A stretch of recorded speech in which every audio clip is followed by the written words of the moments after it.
Iran Israel போர் வந்து மிகப்பெரிய அளவில் வெடிச்சுக்கிட்டு இருக்கு. மினிமம் 1000 கிலோமீட்டர் தாண்டினா தான் நீங்கள் இஸ்ரேல்லேருந்து ஈரானுக்கு. ஹமாஸ் 2 பேர்ட்டையும் காசு வாங்கிட்டு தான் இஸ்ரேல்ட்டையும் காசு வாங்கியிருக்கிறான். அக்டோபர் 23 வந்து 750 பேரை வச்சு அவங்க ரெஸ்ட் எடுத்துட்டு இருக்கிற பெட்ரூமில் குண்டு வச்சு அடித்து கொண்டுட்டான். ஷியாக்கும் சுன்னிக்கும் ஆகாது. இந்த ட்ரம்ப் வந்ததுலேருந்து இவங்க திரும்பி அவரை நம்ம ஒரு போர் வீரராக பார்க்கல. போர் வீரரெல்லாம் நம்ம 2 வாரத்துக்குள்ளே அவன் அடித்து நிமித்திடுவான். ஊரே இல்லாமல் பண்ணிடுவான். கடலுக்கு நடுவில் கப்பலை வச்சுட்டு அவங்க அடிச்சாங்க. என்ன வேணா அடிக்கிட்ட ஒன்றும் பண்ண முடியாது.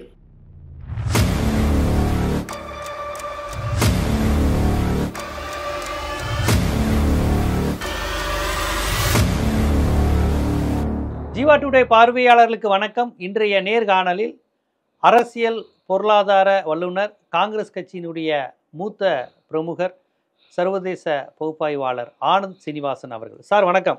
வணக்கம் சார், இந்த ஈரான் இஸ்ரேல் போர் வந்து மிகப்பெரிய அளவில் வெடிச்சுக்கிட்டு இருக்கு. இஸ்ரேல் அவங்க அணுசக்தி கடங்க அடித்தாங்க.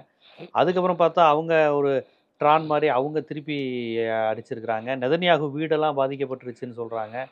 இஸ்ரேல் திருப்பி தாக்க தொடங்கியிருக்கு. இது எப்படி எடுத்துக்கிறது? ஏன்னா ஈரான் வந்து மற்ற நாடு மாதிரி கிடையாது.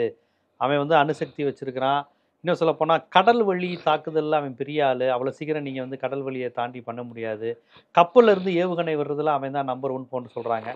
ஆனால் இஸ்ரேலும் இந்த அயோடின் போன்ற திருப்பி தாக்குதலுக்கான விஷயங்கள்லாம் அதுவும் டெக்னிக்கலாக பயங்கரமான நாடு. அமெரிக்கா வேறு சப்போர்ட் பண்ணுது. இது ரெண்டுமே ஒரு வலிமையான விஷயமா இருக்குது. எப்படி இந்த போர் போகும்னு நினைக்கிறீங்க? இப்போதைக்கு அமெரிக்கா சப்போர்ட் பண்ணலையா? அமெரிக்கா வந்து இந்த ஞாயிற்றுக்கிழமை அன்னைக்கு பேச்சுவார்த்தை நடத்துகிறேன்னு தான் ஈரானோட சொல்லியிருந்தான். அந்த பேச்சுவார்த்தையை நிறுத்தணும் தான் இஸ்ரேல் வந்து ஈரான் மேலே தாக்குதல் பண்ணிட்டாங்க. நீங்கள் முதல்ல என்ன புரிஞ்சுக்கணுன்னா, இஸ்ரேலுக்கும் ஈரானுக்கும் காமன் பார்டரே கிடையாது. மினிமம் 1000 கிலோமீட்டர் தாண்டினா தான் நீங்கள் இஸ்ரேல்லேருந்து ஈரானுக்கு போகிறதுக்கு 1000 கிலோமீட்டர் தாண்டணும். அதனால் ஈரானால் இஸ்ரேலை தாக்குதல் பண்ணுறதுங்கிறது ரொம்ப கஷ்டம். ரொம்ப கம்மியாக தான் தாக்குதல் பண்ணியிருக்கு. ஈரான் என்ன பண்ணியிருந்தாங்கன்னா, லெபனான்லேயும் பாலஸ்டைன்லேயும், லெபனானில் மேலே வந்து ஹிஸ்புல்லா அப்படிங்கிற ஒரு கும்பலையும், அது ஈரானுடைய அமைப்பு, ஈரானோட அமைப்பு, இதுவும் ஹமாஸையும் வச்சு இவங்களுக்கு அச்சுறுத்தல் கொடுத்துட்டு இருந்தாங்க. ஹமாஸ் 2 பேர்ட்டையும் காசு வாங்கிட்டு தான் இஸ்ரேல்ட்டையும் காசு வாங்கியிருக்கிறான், ஈரான்ட்டையும் காசு வாங்கியிருந்தான் அந்த காலத்தில். ஹமாஸ் வந்து பாலஸ்தீன விடுதலை போராட்ட குழு அமைப்பு கொஞ்சம் அதுதான் அடியில் கொஞ்சம் ஹெல்ப் வாங்கியிருக்கிறாங்க. அந்த ஹமாஸ் வந்து பாலஸ்டைன் PLOன்னு ஒன்று இருந்தது. ஆமாம், யாசர் அரஃபத்தோட ஃபட்டான்னு ஒரு குரூப் இருந்தது. அந்த ஃபட்டாவை தான் ஸ்ட்ராங்கஸ்டாக இருந்தது. அந்த ஃபட்டாவை காலி பண்ணுறதுக்கு இஸ்ரேலோட ஹெல்ப்பை வச்சு தான் ஃபட்டாவை காலி பண்ணாங்க. இன்றைக்கி ஃபட்டா எங்கேயுமே கிடையாது. யாசர் அரஃபாத்துக்கும் அந்த குரூப்பை காலி பண்ணது ஹமாஸ் தான். அதுக்கு இஸ்ரேல் உதவி செஞ்சுது அந்த காலத்தில். நான் சொல்கிறேன், இன்றைக்கி விட்டுருங்க. அன்றைக்கி யாசர் அரஃபாத்தை காலி பண்ணி இவங்களை யாசர் அரஃபாத்துக்கு அப்புறம், யாசர் அரஃபாத் செத்தப்புறம் இவரை காலி பண்ணுறதுக்கு யூஸ் பண்ணிக்கிட்டாங்க. அதே சமயத்தில் எப்போதும் ஈரான் நல்லா சப்போர்ட் பண்ணிட்டுருந்தாங்க. அக்டோபர் 23 வந்து 750 பேரை வச்சு இஸ்ரேலில் தாக்குதல் செய்யாது ஹமாஸ். அதை காரணமாக வச்சு அன்னிலேருந்து இன்றைக்கி வரைக்கும் அவன் பாலஸ்தீனை அடித்து தரமட்டமே ஆகிட்டான். ஹமாஸில் இருக்கிற எல்லா டாப் லீடர் எல்லாம் ஒழித்து அங்கே ஒன்றுமே இல்லாத மாதிரி பண்ணிட்டான். பல லட்சம் பேர் இறந்துட்டாங்க. பல ஆயிரம் தான் இவங்க சொல்கிறாங்கன்னா, லட்சத்தில் போயிருக்கும் அந்த அடி. அதுக்கப்புறம் என்ன பண்ணால், அதே இடத்த தாக்கி லெபனானையும் ஒரேடியாக தாக்கி ஹிஸ்புல்லாவையும் ஒழிச்சிட்டோம். ஹிஸ்புல்லாவோட ஆட்கள் டெஹ்ரானில் இருக்கும்போது, டெஹ்ரானுக்குள்ளேயே, தட் இஸ் எங்கள் ஈரானுக்குள்ளேயே வந்து அந்த ஹிஸ்புல்லாவோட டாப் லீடர்ஷிப்பை குண்டு வச்சு அடித்து கொண்டுட்டோம். எங்கள் டெஹ்ரானுக்குள்ளே பூந்து அவங்க ரெஸ்ட் எடுத்துகிட்டு இருக்கிற பெட்ரூமில் குண்டு வச்சு அடித்து கொண்டுட்டோம். ஆமாம், அதுக்கு முன்னாடியே நீங்கள் பார்த்துருந்தீங்கன்னா, 23 ஈரானில் அந்தளவுக்கு உளவு பிரிவு வீக்காக இருந்தது, அடிச்சிட்டான். 23 கொஞ்ச நாளைக்கு முன்னாடி அவங்களோட நம்பர் 2 லீடரை வந்து ஈராக்குக்கு வந்தாங்க. ஈராக்கு பாதி வந்து இவங்க கண்ட்ரோலில் இருக்குது, ஈரான் கண்ட்ரோலில் இருந்தது. பாஸ்ராங்கிற ஊருக்கு பக்கத்தில் ஒரு டாப் லீடரை அசாசினேட் பண்ணிட்டாங்க இஸ்ரேல். ஸோ இஸ்ரேல் வந்து ஒரு 2-3 வருஷமாக டார்கெட் பண்ணி அவங்க டாப் லீடர்ஷிப்பை காலி பண்ணிடுச்சு. ஈரானால் இஸ்ரேலை நேரம் அடிக்க முடியாததுனால இந்த ஹமாஸையும் ஹிஸ்புல்லாவையும் நம்பி தான் இருந்தது. ஸோ இந்த ஹமாஸு ஹிஸ்புல்லாவுக்கும் இவங்க குண்டு கொடுத்து வெப்பன் கொடுத்து இஸ்ரேலுக்கு அச்சுறுத்தல் கொடுத்துட்டு இருந்தாங்க. இஸ்ரேல் வந்து நினச்சே பார்க்கல ஹமாஸ் இப்படி விழுந்துரும்னு அடித்து நிமித்திட்டான். அதே சமயத்தில் ஹிஸ்புல்லாவையும் அடித்து தரமட்டமாக்கிட்டான். இப்போ வந்து இஸ்ரேலில் இது ரெண்டையும் அடித்தோடனே இஸ்ரேலுக்கு என்ன புரிஞ்சிடுச்சுன்னா ஈரானால் நம்மளை ஒன்றும் பண்ண முடியாதுன்னு. அதே சமயத்தில் ஹவுதிகளை இன்னும் வேணாலும் காலி பண்ண முடியல. எல்லாம் இவனோட ஆள். ஏன்னா 2 குரூப் இருக்குது சார். ஒன்று ஷியா, ஒன்று சுன்னி. ஆமாம். ஈரான்லேயும் பாதி ஈராக்லேயும் இருக்கிறது ஷியா. ஷியாக்கும் சுன்னிக்கும் ஆகாது. எண்ணெய் இருக்கிற ஊரெல்லாம் ஷியா. ஆனால் அவங்க மேலே ஏறி உட்காந்து ஆட்சி பண்ணுறவன் தான் சுன்னி. இப்போ சவுதியில் அண்ணன் இருக்கிற இடம் தான் ஷியா ஊர். ஆனால் அங்கே ஆட்சி பண்ணுறதெல்லாம் சுன்னிங்க. ஷியாக்கும் சுன்னிக்கும் தகராறு. ஈரான் தான் இருக்கிறதுலே பெரிய ஷியா ஊர். ஈரான் தான். ஹிஸ்புல்லாலாம் ஷியா தான். இதில் என்னென்னா 2003 ஒரு வாட்டி அவங்க அணுகுண்டு தயார் பண்ணுறதுக்கு ரெடி ஆகிட்டாங்க ஈரான். அதை அமெரிக்கா தடுத்து நிறுத்திடுச்சு. இந்த ட்ரம்ப் வந்ததுலேருந்து இவங்க திரும்பி ரெடி பண்ணுறாங்கன்னு ஒரு பயம் வந்துருச்சு இஸ்ரேலுக்கும் அமெரிக்காவுக்கும். இஸ்ரேலுக்கு என்னென்னா இதில் ஈரான்ட்டு அணுகுண்டு வந்துருச்சுன்னா அந்த ஏரியா மிடில் ஈஸ்ட் ஏரியாவில் வெறும் இஸ்ரேல் மட்டும்தான் அணுகுண்டு வச்சுருக்கு. இப்போ ஈரான்ட்டு அணுகுண்டு வந்துடுச்சுன்னா சவுதி அணுகுண்டு வாங்கிடும். சவுதி அணுகுண்டுனா அந்த ஊர் ஃபுல்லாக எல்லா இடத்துலையும் அணுகுண்டு வந்துடும். அந்த நியூக்ளியர் வெப்பனஸ் தான் இவன் குரோத்தை ஸ்டாப் பண்ணுங்கிறது தான் அவனோட மெயின் கோல். ஆனால் 3 நாளாக அவங்க வந்து அதை அடித்து தரமட்டமாக்கிட்டு இருக்கிறாங்க. ஆனால் அவனோட மெயின் ஃபெசிலிட்டி வந்து ஒரு 100 அடி கீழே இருக்குது, கிரவுண்டுக்கு கீழே. அதை இவன் அடிக்கணும். அதுக்கு இவனுக்கு இது பங்க் பஸ்டர்னு குண்டு வேணும். அது இவன்கிட்ட கிடையாது, அது அமெரிக்காட்ட மட்டும்தான் இருக்குது. இந்த போர் கண்டினியூ ஆச்சுன்னா ட்ரம்ப்புக்கு வேறு வழியே கிடையாது, இஸ்ரேலை சப்போர்ட் பண்ணி தான் ஆகணும்.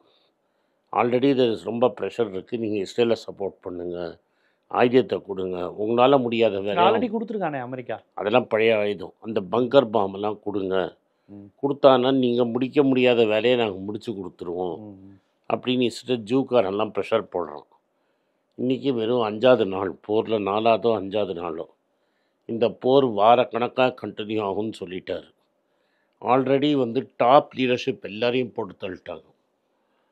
ஆர்மியோட நம்பர் 1, ஆர்மியோட number 2, IR that is Iranian revolutionary கார்ட்ஸோட நம்பர் 1, நம்பர் 2, ஒரு பெரிய மினிஸ்டர் எல்லாரையும் போட்டாங்க. இப்போ பேசிக்கிறது என்னென்னா இன்டர்நெட்டில் இஸ்ரேல் வந்து அந்த ஆயத்தல்லா கொமேனியே போடணும். அதாவது நம்பர் 2 கொமேனிங்கிறவர் தான் ஒரிஜினல் ஸ்பிரிச்சுவல் லீடர். அவருக்கு அப்புறம் கமேனின்னு ஒருத்தர் இருக்கார். அவரையும் கொமேனி ஃபஸ்ட்டு, அவரோட அடுத்த ஆளுவர் பேர் கமேனி. அவர் தான் மதகுரு தலைவர். ஆமாம், மதகுரு தலைவர் பேரை சொல்லி அவர் தான் ஆட்சியை. எலெக்ஷன் வந்தாலும் அவர் சொல்கிறது தான். அது மேலே ஈரானில் ஒரு நிறைய அதிருப்தி இருக்குது. யார்? கொமேனி மேலேயா? கொமேனி மேலே. என்ன காரணம்? அவர் வந்து ரொம்ப சோஷியல் ஸ்ட்ரக்சர்ஸு பல பேர். முன்னாடி அந்த நாடு அப்படி தானே இருந்தது. இவர் வந்து நடக்குது. அதுக்கு முன்னாடி என்ன 80க்கு முன்னாடிலாம் ரொம்ப ஃப்ரீ நாடு, இந்தியா மாதிரி ஓப்பன் நாடாக இருந்தது. இது ஈரான் வெரி ஓப்பன் சொசைட்டி. அப்போ ஷியா கான்செப்ட்லாம் இல்லையா? ஷியாலாம் அதெல்லாம் வந்து அந்த ராஜா அதை ஓப்பன் பண்ணிட்டான். ஓகே. அந்த முஸ்லீம் நாடாக மாற்றினது அயோத்துல்லா கொமேனி. அதுக்கு முன்னாடி அந்த மாதிரி இல்லையா? அந்த மாதிரி கிடையாது. செக்குலராக இருந்தது. ஈராக் எப்படி இருக்கு? அதுவும் முஸ்லீம். இப்போ முஸ்லீம். ஆப்கானிஸ்தானும் ஈரானும் ஓப்பன் சொசைட்டியாக இருந்தது. பாகிஸ்தான் ஒரு ரொம்ப முஸ்லீம் சொசைட்டியாக மாறிடுச்சு. இப்போ இவன் அவங்க தானே அமெரிக்காவுடைய அந்த எண்ணெய் கிணறுகளுக்கு அந்த கம்பெனிஸ், அந்த எண்ணெய் கம்பெனிகள்லாம் உள்ளே வரக்கூடாதுன்னு சொன்னது கொமேனி வந்ததுக்கு அப்புறம். அதுக்கு முன்னாடியே வந்து அமெரிக்கன்ஸ் எல்லாம் எடுத்துக்கிட்டான். இப்போ இவங்க தடுத்தாங்கல்ல, அமெரிக்க கம்பெனி வரக்கூடாதுன்னு தடுத்தாங்க. அப்புறமா மற்ற முஸ்லீம் நாடெல்லாம் விட்டு கொடுத்துட்டான். ஒருத்தன் விட்டு கொடுத்தா எல்லாம் கூட இவனுக்கு முன்னாடியே எல்லாம் விட்டு கொடுத்துட்டான். கொமேனிக்கு முன்னாடியே ஷா ஆஃப் ஈரான் தான் முதல் பார்ட்னர் அமெரிக்காவுக்கு. அது ஒரு பெரிய கதை வரலாறுல. ஒரு 1000 இந்த எம்பசியில் இருக்கிறவங்களாம் ஹோஸ்டேஜாக பிடிச்சி வச்சு, பணக்கைடியாக பிடிச்சி வச்சு அவங்கள ரிலீஸ் பண்ணுறதுக்கு 400 நாள் ஆனதுனால்தான் ஜிம்மி கார்ட்டருங்கிறவர் எலெக்ஷனே தோற்று போனார். ஸோ அவங்க 2 பேருக்குள்ளே ஒரு பெரும் பகை இருக்குது. முதல்ல என்ன பண்ணான் அமெரிக்கா சதாம் ஹுசைனை வச்சு இவனை முடிச்சிடலான்னு நினச்சாங்க, ஈரானை முடிச்சிடலான்னு. கொமேனிக்கும் ஈராக்குக்கும் ஈரானுக்கும் 7 வருஷம் யுத்தம் நடந்து ஸ்டேல்மேட்டில் நின்றுடுச்சு. அது காரணம் அமெரிக்கா தானே ஈரான் ஈராக் சண்டைக்கு? சார் நம்ம எல்லாத்தையும் அமெரிக்கான்னு சொல்லலாம். இல்லை, சன்னிசியா சண்டையவே சதாம் ஹுசைன் இதெல்லாம் இவங்க உள்ளே வந்ததுக்கப்புறம் தான் நடந்தது. இல்லை, சதாம் ஹுசைன் சுன்னி. ஆமாம். ஆனால் அவன் நாடு ஷியா. அவனை உஸ்பேத்தி விட்டு ஈரானோட எண்ணெய் கிணறையும் சேர்த்து நீ எடுத்துக்கன்னு விட்டதுனால அவன் இடித்தான். 2 பேரும் அடிச்சுக்கிட்டாங்க. இது பூனையும் எலியும் சண்டை மாதிரி. இது ஷியா சுன்னி சண்டை. அவன் வேடிக்கை பார்த்துட்டு இருந்தான். அதில் யாருமே ஜெயிக்கலை, யாருமே தோக்கலை. அதுக்கப்புறம் இந்த ஈராக் வாரில் சதாம் ஹுசைனுக்கு ரொம்ப நஷ்டம் ஆயிடுச்சு. அந்த நஷ்டத்தை ஈடுகட்டத்துக்கு தான் அவர் குவைத்தை கேப்சர் பண்ணிட்டார். குவைத்தில் நிறைய எண்ணெய் இருக்குது, குவைத் நாடுக்குள்ளே போய் இந்த குவைத் நாடு எந்துன்ட்டார். அப்போ தான் அமெரிக்கா சதாம் ஹுசைன் அடித்தாங்க. குவைத்தை என்னதுன்ட்டார் அவர்? என்னது 19th ப்ராவின்ஸ் ஆஃப் ஈராக்குன்ட்டார். அந்த போய் அதை கேப்சர் பண்ண அப்புறம் தான் இவங்க போருக்கே வந்தாங்க. 2 ரவுண்டு போரில் சதாம் ஹுசைனை போட்டு தள்ளினாங்க. இப்போ இஸ்ரேலுக்கு என்ன பயம்னா, ஒரு ஆள்கிட்ட அணுகுண்டு வந்தால் எல்லார்ட்டையும் வந்துடும். அந்த அணுகுண்டை போட்டு தள்ளணும்னு அவன் போட்டு தள்ளினே இருக்கிறான். ஈரானுக்கு அகேன்ஸ்டாக பல வருஷமாக சாங்ஷன்ஸ் இருக்குது. ஈரான்கிட்ட கொஞ்சம் தத்தளிச்சிட்ருக்கு. அந்த ரெஜிமும் பாப்புலர் இல்லை. அங்கே இருக்கிற லேடிஸ்லாம் அந்த ரெஜிமுக்கு அகேன்ஸ்டாக இருக்காங்க. கொமேனிக்கு அகேன்ஸ்டாக ஒரு பெரிய செக்ஷன். நம்ம ஒரு போர் வீரராக பார்க்கல, அவங்க போர் வீரரெல்லாம் பார்க்க. நம்ம எண்ணெய் கிணறுகளை பாதுகாக்கிறாரு அது மாதிரிலாம் ஒன்று. அதை வேணால் இங்கே பார்க்குறாங்க, அங்கே பார்க்கல. நிறைய லேடிஸ் செத்து போய் ஏவுகணையில் அவங்க ஸ்ட்ராங். அதெல்லாம் ஒன்றும் கிடையாது. இவன் தரமட்டமாக ஆக்கிட முடியும். சைனா ஆல்ரெடி ரஷ்யாவுக்கு ஹெல்ப் பண்ணிட்டு இருக்கிறோம். இப்போ நமக்கு இந்தியா மாதிரி உலக நாடுகளுக்கு பெட்ரோல் விலை ஏறதுக்கான ஆபத்து இருக்குது. தங்கம் இன்னும் ஏறுறதுக்கு வாய்ப்பு இருக்குது. இப்போ உடனடியாக தங்கம் வாங்கிக்கிறது நல்லது தான். இப்போ ஆத்திர அவசரத்துக்கு பணம் வேணும்னா தங்கம் வச்சா தான் கிடைக்கும். இதுக்கப்புறம் இந்த ரிசர்வ் பேங்க் அந்த லோனில் பெல்ட்டி அடிச்சிட்டான். வணக்கம், எனக்கு ஒரு விஷயத்தை அட்டென்ஷனுக்கு கொண்டு வந்திருக்காங்க. என்னோட ஏஐ ஜென்ரேட்டட் இமேஜை பார்த்து யாரோ ட்ரேடிங்க்கு பணம் கொடுத்து ஏமாந்துருக்காங்க. ப்ளீஸ், உங்களுக்கு நான் பல தடவை சொல்லிட்டேன், இப்பவும் சொல்கிறேன், நான் யார்கிட்டையும் பணம் டைரெக்டாக வாங்குறது இல்லை, அப்பாயின்மெண்ட் பார்க்குறதே கிடையாது. அதனால் என்னை பார்க்கலான்னு யாராவது காசு கேட்டாங்கன்னா இல்லைன்னு சொல்லிவிடு. அடுத்தது ஒரு இமெயில் ஐடி இருக்குது, அதில் போட்டால் எங்கள் டீம் கான்டாக்ட் பண்ணுவாங்க. அது டைம் ஆகுதுன்னா வினோதோட இன்ஸ்டாகிராம் அக்கௌண்ட்டில் வினோத்திட்ட மெசேஜ் பண்ணுங்க. அவன் என் தம்பி, அதுலேயும் அவன் காசு கேட்க மாட்டான். காசு கேட்குறாங்கன்னா ஏமாறுறீங்க. யார் என்ன சொன்னாலும் கம்பெனிக்கு செபி அல்லது ஐஆர்டிஏ அல்லது ஆர்பிஐ ரெஜிஸ்ட்ரேஷன் இருக்கணும். இந்த 3 ரெஜிஸ்ட்ரேஷன் ஏதாவது இருந்தால் தான் உங்களோட பணத்தை நீங்கள் கொடுக்கணும். நீங்கள் இன்கேஸ் ஆஃப் இன்சூரன்ஸ் டைரெக்டாக இன்சூரன்ஸ் கம்பெனிக்கு தான் கொடுக்கணும். இன்கேஸ் ஆஃப் ட்ரேடிங் நீங்களே புரோக்கர்கிட்ட போட்டு ட்ரேட் பண்ணணும். மியூச்சுவல் ஃபண்டும் கம்பெனிக்கு தான் கொடுக்கணும். த்ரூ எக்ஸ்சேஞ்சு நீங்கள் வாங்கிக்கலாம். இதெல்லாம் எதுக்கு நான் உங்களுக்கு சொல்கிறேன்னா, யாரையாவது சொல்கிறாங்கன்னு நம்பி ஏமாறாதீங்க. உங்களுக்காக நான் ட்ரேட் பண்ண முடியாது, அது இல்லீகல். நான் ட்ரேடும் பண்ணுறது கிடையாது. அதனால் ட்ரேடிங் ப்ராஃபிட் பண்ணி தரேன்னு சொல்கிறது ஏமாத்தல். எனக்கு ட்ரேடிங் பண்ண தெரியாது. என் பேரை சொல்லி ட்ரேட் பண்ணி உங்களுக்கு ப்ராஃபிட் ஷேரிங்னா ஃப்ராடு, ஏமாற்றம். நான் யார்கிட்டையும் காசு கேட்கல, கேட்கவும் மாட்டேன்.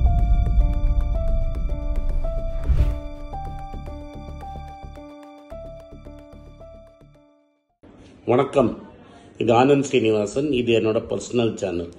மணி பேச்சுக்கு தனியாக ஒரு சேனல் இருக்குது, அது டெலிகிராஃப் சேனல். இது என்னோட பர்சனல் சேனல். நான் என்ன நினைக்கிறேன், நான் தத்துவ பேச்சை பற்றி என்ன பேசுகிறேன், நான் பொருளாதாரத்தை பற்றி என்ன நினைக்கிறேன், ஜென்ரல் பொருளாதாரத்தை பற்றி நினைக்கிறேன், என் ஐடியாலஜியை பற்றி நான் என்ன நினைக்கிறேன், என்னோடய ஃபிலாசபி, என்னோட நம்பிக்கை, ரமண மகரிஷி, சார்லி மங்கர் பற்றிலாம் என்ன நினைக்கிறேன்னு இதில் பேசுவேன். இதில் வீடியோ அப்டேட் அப்பப்போ வரும். நீங்கள் சப்ஸ்கிரைப் பண்ணிங்கன்னா என்ன நீங்கள் பர்சனலாக ஃபாலோ பண்ணுறீங்க. இது மணி பேச்சு இல்லை, இது இன்வெஸ்ட்மெண்ட் இல்லை.